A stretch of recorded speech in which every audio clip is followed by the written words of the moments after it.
ಎಲ್ರಿಗೂ ನಮಸ್ಕಾರ. ಪ್ರಿಮನು TV Kannada YouTube ಚಾನಲ್ಗೆ ನಿಮ್ಮೆಲ್ರಿಗೂ ಕೂಡ ಸ್ವಾಗತ. ಸ್ನೇಹಿತರೆ, ಇವತ್ತಿನ ವಿಡಿಯೋದಲ್ಲಿ ಕಂಪ್ಯೂಟರ್ಗೆ ಸಂಬಂಧಪಟ್ಟ ಹಾಗೆ ಒಂದಷ್ಟು ಪ್ರಶ್ನೋತ್ತರಗಳನ್ನ ತೊಗೊಂಡು ಬಂದಿದ್ದೀನಿ. ತುಂಬ ಜನ ಕೇಳ್ತಾ ಇದ್ರಿ ಕಂಪ್ಯೂಟರ್ ರಿಲೇಟೆಡ್ ವೀಡಿಯೋಸ್ನ ಮಾಡಿ ಅಂತ. ಆ್ಯಕ್ಚುಲಿ ನನ್ನ ಚಾನಲಲ್ಲಿ ಕಂಪ್ಯೂಟರ್ಗೆ ಸಂಬಂಧಪಟ್ಟ ಹಾಗೆ ಬಹಳಷ್ಟು ವೀಡಿಯೋಸ್ಗಳನ್ನ ಮಾಡಿದ್ದೀನಿ, ಚೆಕ್ ಮಾಡಿ ನೀವು ಒಂದ್ಸಲ. ಸೊ PDO ಮತ್ತು ವಿಲೇಜ್ ಅಕೌಂಟೆಂಟ್ ಎಕ್ಸಾಮ್ ಟೈಮಲ್ಲಿ ಬಹಳಷ್ಟು ಕಂಪ್ಯೂಟರ್ಗೆ ಸಂಬಂಧಪಟ್ಟ ವೀಡಿಯೋಸ್ಗಳನ್ನ ಮಾಡಿರೋದಿದೆ. ಸೊ ನೀವು ಚೆಕ್ ಮಾಡ್ಕೋಬೋದು. ಸೊ ಇವಾಗ ನಮಗೆ HSTR ಮತ್ತು GPSTR PSTR ಅಲ್ಲಿ ಒಂದು ಕಾಮನ್ ಕ್ವೆಶನ್ ಪೇಪರ್ ಇರೋದ್ರಿಂದ, ಅಂದರೆ ಸಾಮಾನ್ಯ ಪತ್ರಿಕೆ ಒಂದು, ಅದರಲ್ಲಿ ನಮಗೆ ಕಂಪ್ಯೂಟರ್ ಕೂಡ ಒಂದು ಮೇನ್ ಸಬ್ಜೆಕ್ಟ್ ಆಗಿರುತ್ತೆ. ಅದಕ್ಕೆ ಸಂಬಂಧಪಟ್ಟ ಹಾಗೆ 13ರಿಂದ 12 ಪ್ರಶ್ನೋತ್ತರಗಳು ಇರೋ ಅಂಥದ್ದು. ಹಾಗಾಗಿ ಇವತ್ತಿನ ವಿಡಿಯೋನ ಯಾರೆಲ್ಲ ನೋಡ್ತಾ ಇದ್ದೀರಾ ದಯವಿಟ್ಟು ಮಿಸ್ ಮಾಡ್ಕೋಬೇಡಿ, ಪೂರ್ತಿ ವಿಡಿಯೋನ ನೋಡಿ, ಒಳ್ಳೊಳ್ಳೆ ಪ್ರಶ್ನೋತ್ತರಗಳನ್ನ ಒಳಗೊಂಡಿರುತ್ತೆ ಅಂತ ಹೇಳ್ತಾ.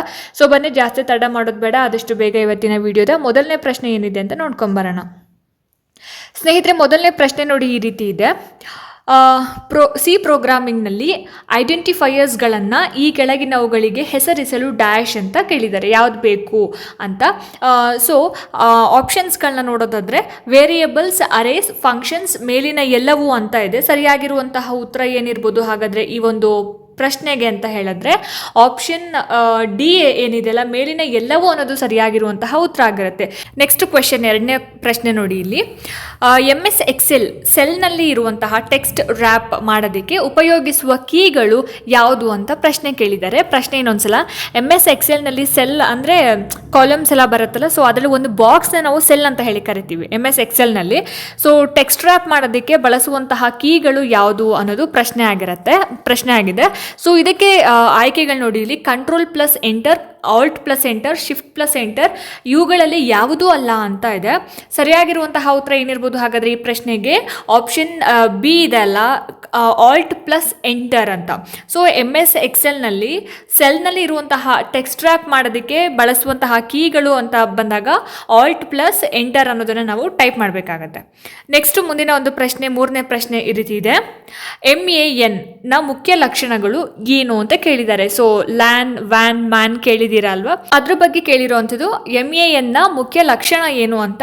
ಸೊ ನೋಡಿ ಇಲ್ಲಿ ಆಪ್ಷನ್ ABCD ಈ ರೀತಿಯಾಗಿ ಇದೆ. ಸರಿಯಾಗಿರುವಂತಹ ಉತ್ತರ ಏನಿರ್ಬೋದು ಹಾಗಾದ್ರೆ ಈ ಒಂದು ಪ್ರಶ್ನೆಗೆ ಆಪ್ಷನ್ ಡಿ, ಮೇಲಿನ ಎಲ್ಲವೂ ಸರಿ ಅನ್ನೋದು ಸರಿಯಾಗಿರುವಂತಹ ಉತ್ತರ ಆಗಿರುತ್ತೆ. ಸೊ ಮ್ಯಾನ್ ಅನ್ನೋದು LAN-ಗಿಂತ ಹೆಚ್ಚು ಭೂಪ್ರದೇಶಗಳಲ್ಲಿ ವ್ಯಾಪಿಸಿರುತ್ತದೆ. ಕಾರ್ಯವೇಗ LAN-ಗೆ ತುಂಬ ಸಮೀಪವಾಗಿರುತ್ತದೆ. ಒಂದು ನಗರದಲ್ಲಿ ಅಂತರ್ಸಂಪರ್ಕ ಲ್ಯಾನ್ಗಳನ್ನು ಸ್ಥಾಪಿಸಲಾಗುತ್ತದೆ. ಮತ್ತು ಡಿ, ಮೇಲಿನ ಎಲ್ಲವೂ ಸರಿ ಅನ್ನೋದು. ಸೊ ಹಾಗಾಗಿ ಲ್ಯಾನ್ ಅಂತ ಹೇಳಿದ್ರೆ ಲೋಕಲ್ ಏರಿಯಾ ನೆಟ್ವರ್ಕ್, ಆಯಿತಾ. ಸೊ ಹಾಗಾಗಿ ಆಪ್ಷನ್ ಡಿ ಇಲ್ಲಿ ಎಲ್ಲವೂ ಕೂಡ ಸರಿಯಾಗಿರುತ್ತೆ. ಸೊ ಮ್ಯಾನ್ನ ಮುಖ್ಯ ಲಕ್ಷಣ ಅಂತ ಬಂದಾಗ ಆಪ್ಷನ್ ABC, ಮೂರೂ ಆಪ್ಷನ್ ಸರಿಯಾಗಿರೋದ್ರಿಂದ ನಾಲ್ಕನೇ ಆಯ್ಕೆಯನ್ನು ಮೇಲಿನ ಎಲ್ಲವೂ ಸರಿ ಅಂತ ಹೇಳಿ ನಾವು ಹೇಳ್ಬೋದು. ನೆಕ್ಸ್ಟು ನಾಲ್ಕನೇ ಒಂದು ಪ್ರಶ್ನೆ ನೋಡಿ ಇಲ್ಲಿ. ಡ್ಯಾಶ್ ಇದು ಸಿ ಪ್ರೋಗ್ರಾಮಿಂಗ್ ಡೆವಲಪ್ ಮಾಡುವಾಗ ಉಪಯೋಗಿಸುವ ಭಾಷೆಗಳಲ್ಲಿ ಒಂದು ಅಂತ ಕೇಳಿದ್ದಾರೆ. ಸೊ ನಾವು ಸಿ ಪ್ರೋಗ್ರಾಮಿಂಗ್ ಡೆವಲಪ್ ಮಾಡಬೇಕಾದ್ರೆ ಯಾವ ಭಾಷೆನ ನಾವು ಬಳಸ್ತೀವಿ ಅಂತ ಪ್ರಶ್ನೆ ಕೇಳಿದ್ದಾರೆ. So BCPL, BPCL, BCLP, BPLC ಅಂತ ಇದೆ. ಸರಿಯಾಗಿರುವಂತಹ ಉತ್ತರ ಏನು, ಯಾವ ಭಾಷೆಯನ್ನು ಬಳಸ್ತೀವಿ ಹಾಗಾದರೆ ನಾವು ಆಪ್ಷನ್ ಒಂದು BCPL ಅನ್ನೋದು ಸರಿಯಾದ ಆನ್ಸರ್ ಆಗಿರುತ್ತೆ. ನೆಕ್ಸ್ಟು ಐದನೇ ಒಂದು ಪ್ರಶ್ನೆ ನೋಡಿ.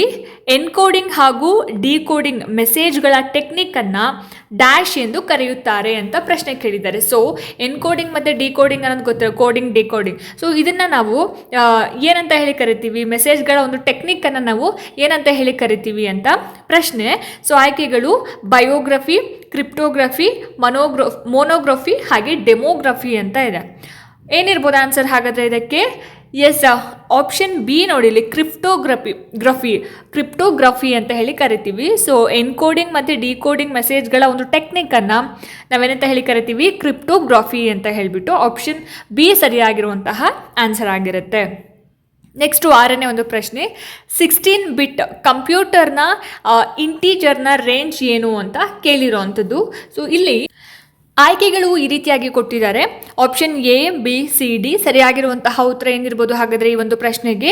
ಎಸ್, ಆಯ್ಕೆ ಎರಡು ನೋಡಿ, ಅಥವಾ ಆಯ್ಕೆ ಬಿ ಏನಿದೆಲ್ಲ, -32,768 32,767 ಅನ್ನೋದು ಸರಿಯಾಗಿರುವಂತಹ ಆನ್ಸರ್ ಆಗಿರುತ್ತೆ. ನೆಕ್ಸ್ಟು 7ನೇ ಒಂದು ಪ್ರಶ್ನೆ, CUI ದ ಪೂರ್ಣ ರೂಪ ಏನು? CUI ನೋಡಿಲಿ, CUI ಇದರ ಒಂದು ಫುಲ್ ಫಾರ್ಮ್ ಏನು ಅಂತ ಕೇಳಿರೋವಂಥದ್ದು. ಸೊ ಏನು ಹಾಗಾದರೆ CUI ನ full form? Option A, B, C, D. So ಸರಿಯಾಗಿರುವಂತಹ ಉತ್ತರ ಏನಿರ್ಬೋದು ಹಾಗಾದರೆ 7ನೇ ಒಂದು ಪ್ರಶ್ನೆಗೆ? ಆಪ್ಷನ್ ಎ ನೋಡಿ, ಕಮಾಂಡ್ ಲೈನ್ ಯೂಸರ್ ಇಂಟರ್ಫೇಸ್ ಅನ್ನೋದು ಸರಿಯಾಗಿರುವಂತಹ ಉತ್ತರ ಆಗಿರುತ್ತೆ. ಸೊ command line user interface option 1 ಸರಿಯಾದ ಆನ್ಸರ್ ಆಗಿರುತ್ತೆ. ನೆಕ್ಸ್ಟ್ 8ನೇ ಒಂದು ಪ್ರಶ್ನೆ, ನಿಮೋನಿಕ್ಸನ್ನು ಯಾವ ಭಾಷೆಯಲ್ಲಿ ಉಪಯೋಗ ಮಾಡ್ತಾರೆ ಅಂತ ಪ್ರಶ್ನೆ. ಸೊ ನಿಮೋನಿಕ್ಸನ್ನು ಯಾವ ಲ್ಯಾಂಗ್ವೇಜಲ್ಲಿ ಬಳಸ್ತಾರೆ ಹೆಚ್ಚಾಗಿ ಅಂತ 8ನೇ ಒಂದು ಪ್ರಶ್ನೆ. ಆಪ್ಷನ್ಸ್ ನೋಡಿ, machine level language, high level language, assembly level language ಮತ್ತು ಇಂಗ್ಲೀಷ್ ಲ್ಯಾಂಗ್ವೇಜ್ ಅಂತ ಇದೆ.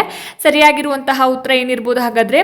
ಈ ಒಂದು ನಿಮೋನಿಕ್ಸನ್ನು ಅಸೆಂಬ್ಲಿ ಲೆವೆಲ್ ಲ್ಯಾಂಗ್ವೇಜಲ್ಲಿ ನಾವು ಈ ಒಂದು ಭಾಷೆಯಲ್ಲಿ ಬಳಸುವಂಥದ್ದು. ನಿಮೋನಿಕ್ಸ್ ಅನ್ನೋದು ಅಸೆಂಬ್ಲಿ ಲೆವೆಲ್ ಲ್ಯಾಂಗ್ವೇಜಲ್ಲಿ ಬಳಕೆ ಆಗುತ್ತೆ. ಹಾಗಾಗಿ ಆಪ್ಷನ್ ಸಿ ಸರಿಯಾದ ಉತ್ತರ ಆಗಿರುತ್ತೆ. ನೆಕ್ಸ್ಟ್ ಕ್ವೆಶನ್ ನೋಡಿ, ಇಲ್ಲಿ 9ನೇ ಪ್ರಶ್ನೆ, ಸಿ ಕಂಪ್ಯೂಟರ್ ಭಾಷೆಯನ್ನು ಅಭಿವೃದ್ಧಿಪಡಿಸಿದವರು ಯಾರು ಅಂತ ಕೇಳಿದ್ದಾರೆ. 9th question. So option A, B, C, D. ಸರಿಯಾಗಿರುವಂತಹ ಉತ್ತರ ಏನಿರ್ಬೋದು ಹಾಗಾದರೆ? ಸೊ ಯಾರು ಸಿ ಕಂಪ್ಯೂಟರ್ ಲ್ಯಾಂಗ್ವೇಜನ್ನು ಡೆವಲಪ್ ಮಾಡಿದ್ದು ಅಂತ ಹೇಳಿದರೆ ಆಪ್ಷನ್ ಬಿ, ಡೆನಿಸ್ ರಿಚ್ ಅನ್ನೋದು ಸರಿಯಾಗಿರುವಂತಹ ಆನ್ಸರ್ ಆಗಿರುತ್ತೆ. ನೆಕ್ಸ್ಟು 10ನೇ ಒಂದು ಪ್ರಶ್ನೆ, ದೊಡ್ಡ ಜಾಲಬಂಧಗಳಿಗೆ ನೆಟ್ವರ್ಕ್ ಅಂದರೆ ದೊಡ್ಡ ಜಾಲಬಂಧಗಳು ನೆಟ್ವರ್ಕ್ ಅಂತಾನೆ ಟೊಪೋಲಜಿಯನ್ನು ಬಳಸಲಾಗುತ್ತದೆ. ಯಾವ ಟೊಪೋಲಜಿಯನ್ನು ಬಳಸ್ತಾರೆ ಅಂತ ಹೇಳಿ ಪ್ರಶ್ನೆ. Option A, B, C, D. So ಇನ್ನು 4 ಆಯ್ಕೆಗಳಿದ್ದಾವೆ 10ನೇ ಒಂದು ಪ್ರಶ್ನೆಗೆ. ಸೊ ಇದರಲ್ಲಿ ಯಾವುದು ಸರಿಯಾಗಿರುವಂತಹ ಉತ್ತರ ಹಾಗಾದರೆ? ಆಪ್ಷನ್ ಸಿ ಅಥವಾ ಆಪ್ಷನ್ 3 ಸ್ಟಾರ್ ಅನ್ನೋದು ಸರಿಯಾಗಿರುವಂತಹ ಉತ್ತರ ಆಗಿರುತ್ತೆ. ನೆಕ್ಸ್ಟು 11ನೇ ಪ್ರಶ್ನೆ, ಡಿಜಿಟಲ್ ಸಿಗ್ನಲ್ಗಳನ್ನು ಅನಲಾಗ್ ಸಿಗ್ನಲ್ಗಳಾಗಿ ಪರಿವರ್ತಿಸುವ ಒಂದು ಜಾಲಬಂಧ ಅಥವಾ ನೆಟ್ವರ್ಕ್ ಡಿವೈಸ್ ಯಾವುದು ಅಂತ ಪ್ರಶ್ನೆ. ಇನ್ನೊಂದ್ಸಲ, ಡಿಜಿಟಲ್ ಸಿಗ್ನಲ್ಗಳನ್ನು ಅನಲಾಗ್ ಸಿಗ್ನಲ್ಗಳಾಗಿ ಪರಿವರ್ತಿಸುವ ಒಂದು ಜಾಲಬಂಧ ಅಥವಾ ಒಂದು ನೆಟ್ವರ್ಕ್ ಡಿವೈಸ್ ಯಾವುದು ಅಂತ ಕೇಳಿರೋವಂಥದ್ದು. ಆಪ್ಷನ್ಸ್ ನೋಡಿ, ಇಲ್ಲಿ ಪ್ಯಾಕೆಟ್, ಗೇಟ್ವೇ, ಮೋಡೆಮ್, ರೌಟರ್ ಅಂತ ಇದೆ.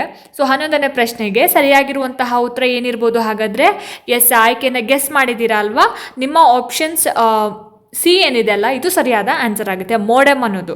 ಸೊ ಡಿಜಿಟಲ್ ಸಿಗ್ನಲ್ಗಳನ್ನು ಅನಲಾಗ್ ಸಿಗ್ನಲ್ಗಳಾಗಿ ಕನ್ವರ್ಟ್ ಮಾಡುವಂತಹ ಒಂದು ನೆಟ್ವರ್ಕ್ ಡಿವೈಸ್ ಅಂತ ಬಂದಾಗ ಅದು ಮೋಡೆಮ್ ಅಂತ ಆಗುತ್ತೆ.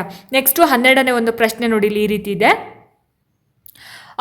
ಫ್ಲೋ ಚಾರ್ಟ್ ಕೆಳಗಿನ ಯಾವುದನ್ನು ಸೂಚಿಸುತ್ತದೆ ಅಂತ ಪ್ರಶ್ನೆ ಕೇಳಿದ್ದಾರೆ. ಸೊ ಫ್ಲೋ ಚಾರ್ಟ್ ಅನ್ನೋದು ಯಾವುದನ್ನು ಇಂಡಿಕೇಟ್ ಮಾಡುತ್ತೆ ಹಾಗಾದರೆ? 12ನೇ ಒಂದು ಪ್ರಶ್ನೆಗೆ ಆಯ್ಕೆ 1 ಪ್ರೋಗ್ರಾಮ್ನ ಒಂದು ಸೂಚನೆಯನ್ನು, ಆಯ್ಕೆ 2 ಒಂದು ಪ್ರೋಗ್ರಾಮನ್ನು, ಆಯ್ಕೆ 3 ಆಲ್ಗಾರಿದಮ್ ರೇಖಾ ನಕ್ಷೆಯನ್ನು, ಆಯ್ಕೆ 4 ಎ ಮತ್ತು ಬಿ ಎರಡನ್ನ ಅಂತ ಇದೆ. ಸರಿಯಾಗಿರುವಂತಹ ಉತ್ತರ ಏನಿರ್ಬೋದು 12ನೇ ಪ್ರಶ್ನೆಗೆ? ಆಪ್ಷನ್ ಸಿ, ಆಲ್ಗಾರಿದಮ್ ನಕ್ಷೆಯನ್ನು ಅನ್ನೋದು ಸರಿಯಾಗಿರುವಂತಹ ಆನ್ಸರ್ ಆಗಿರುತ್ತೆ. ನೆಕ್ಸ್ಟು 13ನೇ ಒಂದು ಪ್ರಶ್ನೆ ನೋಡಿ, ಈ ರೀತಿ ಇದೆ. 3.5ನ ಫ್ಲಾಪಿ ಡಿಸ್ಕ್ನಲ್ಲಿ ಶೇಖರಣಾ ಸಾಮರ್ಥ್ಯ ಎಷ್ಟು ಅಂತ ಕೇಳಿದ್ದಾರೆ. ಎಷ್ಟು ಶೇಖರಣಾ ಸಾಮರ್ಥ್ಯ ಇರುತ್ತೆ 3.5ನ ಒಂದು ಫ್ಲಾಪಿ ಡಿಸ್ಕ್ನಲ್ಲಿ ಅನ್ನೋದು? ಸೊ ಆಪ್ಷನ್ 1, 2, 3, 4 ಸರಿಯಾಗಿರುವಂತಹ ಉತ್ತರ ಏನಿರ್ಬೋದು ಹಾಗಾದರೆ ಈ ಪ್ರಶ್ನೆಗೆ? ಎಸ್, ಆಯ್ಕೆ 3 ನೋಡಿ, ಇಲ್ಲಿ 1.4 MB ಅನ್ನೋದು ಸರಿಯಾದ ಆನ್ಸರ್ ಆಗಿರುತ್ತೆ. 1.4 ಮೆಗಾಬೈಟ್ ಏನು ಶೇಖರಣಾ ಸಾಮರ್ಥ್ಯ 3.5ನ ಒಂದು ಫ್ಲಾಪಿ ಡಿಸ್ಕ್ನಲ್ಲಿ ಇರೋವಂಥದ್ದು. Option C is the right answer. ಇನ್ನು ನೆಕ್ಸ್ಟ್ 14ನೇ ಒಂದು ಪ್ರಶ್ನೆ ನೋಡಿ, ಹೈಬ್ರಿಡ್ ಗಣಕಯಂತ್ರವು ಈ ಕೆಳಗಿನ ಪ್ರಕ್ರಿಯೆಯನ್ನು ನಡೆಸುತ್ತದೆ ಅಂತ. ಹೈಬ್ರಿಡ್ ಗಣಕಯಂತ್ರ ಅಂದರೆ ಕಂಪ್ಯೂಟರ್ ಯಾವ ರೀತಿಯಂತಹ ಒಂದು ಪ್ರಕ್ರಿಯೆಯನ್ನು ನಡೆಸುತ್ತೆ ಅಂತ ಹೇಳಿ 14ನೇ ಪ್ರಶ್ನೆಗೆ ಆಪ್ಷನ್ ಎ ನೋಡಿ, digital data, option B analogue data, option C A ಮತ್ತು ಬಿ ಎರಡನ್ನೂ ಕೂಡ, ಆಪ್ಷನ್ ಡಿ ಯಾವುದೂ ಅಲ್ಲ ಅಂತ ಇದೆ. ಸೊ 14ನೇ ಪ್ರಶ್ನೆಗೆ ಸರಿಯಾಗಿರುವಂತಹ ಉತ್ತರ ಆಪ್ಷನ್ ಸಿ, ಎ ಮತ್ತು ಬಿ ಎರಡೂ ಅನ್ನೋದು ಸರಿಯಾಗಿರುವಂತಹ ಆನ್ಸರ್ ಆಗಿರುತ್ತೆ. ಹೈಬ್ರಿಡ್ ಗಣಕಯಂತ್ರ ಏನಿದೆ ಡಿಜಿಟಲ್ ಡೇಟಾ ಮತ್ತು ಅನಲಾಗ್ ಡೇಟಾ ಎರಡೂ ಪ್ರಕ್ರಿಯೆಯನ್ನು ಕೂಡ ನಡೆಸ್ಕೊಂಡು ಹೋಗುತ್ತೆ. ಹಾಗಾಗಿ ಆಪ್ಷನ್ ಸಿ, ಎ ಮತ್ತು ಬಿ ಎರಡೂ ಅನ್ನೋದು ಸರಿಯಾದ ಆನ್ಸರ್ ಆಗಿರುತ್ತೆ. ನೆಕ್ಸ್ಟು 15ನೇ ಒಂದು ಪ್ರಶ್ನೆ, ಫ್ಲೋ ಚಾರ್ಟ್ನಲ್ಲಿ ನಿರ್ಧಾರ ತೆಗೆದುಕೊಳ್ಳುವ ಒಂದು ಚಿಹ್ನೆ ಯಾವುದು ಅಂತ ಪ್ರಶ್ನೆ ಕೇಳಿದ್ದಾರೆ. ಸೊ ಆಯ್ಕೆಗಳು ನೋಡಿ, ಇಲ್ಲಿ ABCD 4 ಆಯ್ಕೆಗಳಿದ್ದಾವೆ. ಸೊ 15ನೇ ಪ್ರಶ್ನೆಗೆ ಸರಿಯಾಗಿರುವಂತಹ ಉತ್ತರ ಏನಿರ್ಬೋದು ಹಾಗಾದರೆ ಈ ಒಂದು ಪ್ರಶ್ನೆಗೆ ಆಪ್ಷನ್ ಸಿ ರೆಕ್ಟ್ಯಾಂಗಲ್ ಅನ್ನೋದು ಸರಿಯಾದ ಆನ್ಸರ್ ಆಗುತ್ತೆ. ಸೊ ಫ್ಲೋ ಚಾರ್ಟ್ನಲ್ಲಿ ನಿರ್ಧಾರ ತೆಗೆದುಕೊಳ್ಳೋದಕ್ಕೆ ಬಳಸ್ತಕ್ಕಂತಹ ಒಂದು ಚಿಹ್ನೆ ಅಂತ ಹೇಳಿದ್ರೆ ಅದು ರೆಕ್ಟ್ಯಾಂಗಲ್ ಆಗಿರುತ್ತೆ. So option C is the right answer. Next 16ನೇ ಒಂದು ಪ್ರಶ್ನೆ, ಸಿ ಭಾಷೆಯಲ್ಲಿನ ಆಧಾರಭೂತವಾದ ಡೇಟಾ ಪೈಪ್ಗಳು ಯಾವುದು ಅಂತ. ಸೊ ಸಿ ಭಾಷೆಯಲ್ಲಿನ ಆಧಾರಭೂತವಾಗಿರುವಂತಹ ಒಂದು ಡೇಟಾ ಟೈಪ್ಗಳು ಯಾವುದು ಅಂತ. ಸೊ ಆಪ್ಷನ್ ABCD 4 ಆಯ್ಕೆಗಳಲ್ಲಿ ಸರಿಯಾಗಿರುವಂತಹ ಉತ್ತರ ಏನಿರ್ಬೋದು ಹಾಗಾದರೆ ಎಸ್, ಆಪ್ಷನ್ ಡಿ ಮೇಲಿನ ಎಲ್ಲವೂ ಅನ್ನೋದು ಸರಿಯಾಗಿರುವಂತಹ ಆನ್ಸರ್ ಆಗಿರುತ್ತೆ. So integer, character, floating number, so ಇದೆಲ್ಲವೂ ಕೂಡ ಏನಾಗುತ್ತೆ ಅಂತ ಹೇಳಿದರೆ ಸಿ ಭಾಷೆಯಲ್ಲಿನ ಆಧಾರಭೂತವಾಗಿರುವಂತಹ ಒಂದು ಡೇಟಾ ಟೈಪ್ಗಳಾಗಿರುವಂಥದ್ದು. ಮುಂದಿನ ಪ್ರಶ್ನೆ 17ನೇ ಪ್ರಶ್ನೆ ನೋಡಿ, ಈ ಕೆಳಗಿನ ಯಾವ ಸಂಪರ್ಕ ಸಾಧನವು ದತ್ತಾಂಶವನ್ನು ಮೂಲ ಸ್ಥಾನದಿಂದ ಸೇರಬೇಕಾದ ಸ್ಥಾನಕ್ಕೆ 2 ದಿಕ್ಕುಗಳಲ್ಲಿಯೂ ಏಕಕಾಲಕ್ಕೆ ಪ್ರಸರಿಸಲು ಸಮ್ಮತಿ ಕೊಡುತ್ತದೆ ಅಂತ ಪ್ರಶ್ನೆ ಕೇಳಿದ್ದಾರೆ. ಸೊ ಇಲ್ಲಿ ನೋಡಿ, ಇಲ್ಲಿ ಆಯ್ಕೆ 1 full duplex, option B half duplex, option C duplex, option D ಮೇಲಿನ ಯಾವುದು ಕೂಡ ಅಲ್ಲ ಅಂತ. ಸೊ ಇದಕ್ಕೆ ಸರಿಯಾಗಿರುವಂತಹ ಉತ್ತರ ಏನಿರ್ಬೋದು ಹಾಗಾದರೆ 17ನೇ ಪ್ರಶ್ನೆಗೆ ಆಪ್ಷನ್ 1 ನೋಡಿ, ಇಲ್ಲಿ ಫುಲ್ ಡುಪ್ಲೆಕ್ಸ್ ಅನ್ನೋದು ಸರಿಯಾಗಿರುವಂತಹ ಆನ್ಸರ್ ಆಗಿರುತ್ತೆ.